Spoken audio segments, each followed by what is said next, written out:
Harper Audio presents The 45% Hangover by Stuart MacBride, read by Steve Worsley. Friday, 19th September. The day after. Prologue. Ah! The scream cut through the world like a rusty chainsaw. It reverberated back from the walls, jerking Logan fully awake, then making him wish he wasn't. Something large and spiky was loose inside his head, scrabbling at the back of his eyes with long, dirty claws. He screwed his eyes shut and lay there, till the echoes faded. "What the hell did you do?" He gritted his teeth and opened one eye, then the other one, wide, then his mouth. Oh dear Jesus, no. They were lying in bed. No idea whose bed, but it was definitely a bed, metal framed, with a brass headboard, floral print duvet. Him and Detective Chief Inspector Steel, in bed, together. Her hair was flat on one side, poking out in all directions on the other, her lined face pulled into a shape of utter disgust. Worse yet, it didn't look as if she was wearing a top. No. One arm wouldn't move, but he used the other one to grab the duvet and pull it up to his chin. "Why are we—" "If you so much as stop bloody shouting!" He screwed his eyes shut, teeth gritted. Every heartbeat made the spiky thing in his skull throb. "Please!" "I'll shout if I want to. You try waking up naked in bed with a sodding man and see how you like it." Naked? Oh no, not this. He raised the edge of the duvet an inch.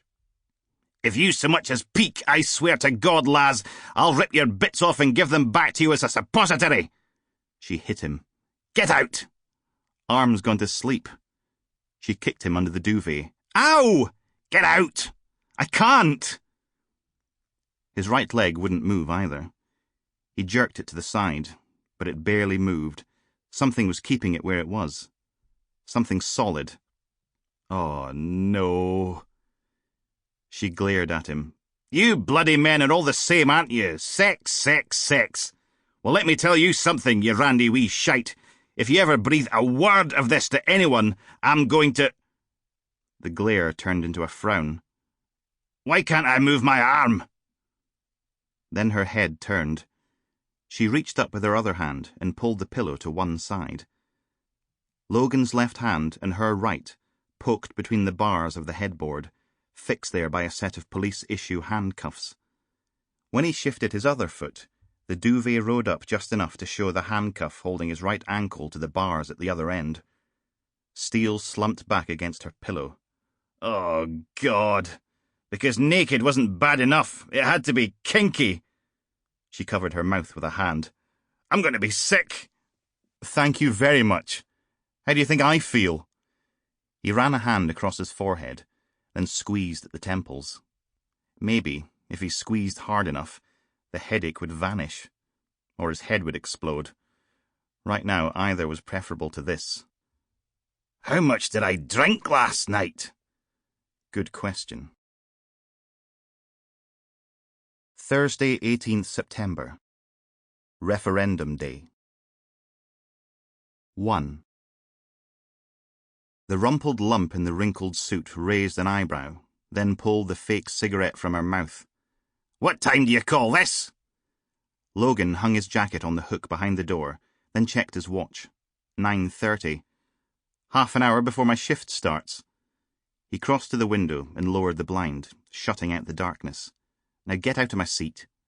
"You see the latest polls? We're going to do it. I can feel it in my water." Steel wriggled her bum further into his office chair, both feet up on his desk. "Tell you, it's a momentous day, Laz. Most sodding mentous." From the look of her hair, she'd celebrated by dragging herself through a hedge, sideways. "Seat." He hoiked a thumb at the door.